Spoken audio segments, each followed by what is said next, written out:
Hey everyone! Today, I'll show you how to download and install Google Chrome on Windows 11. Let's get started.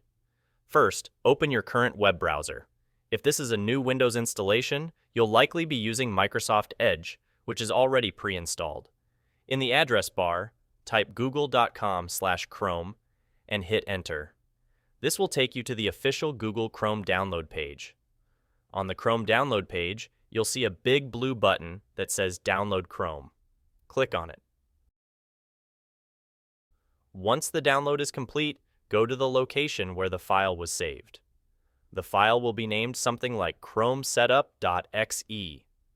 Double-click it to start the installation process. When the installer runs, you might see a pop-up from User Account Control asking, "Do you want to allow this app to make changes to your device?" Click Yes to proceed.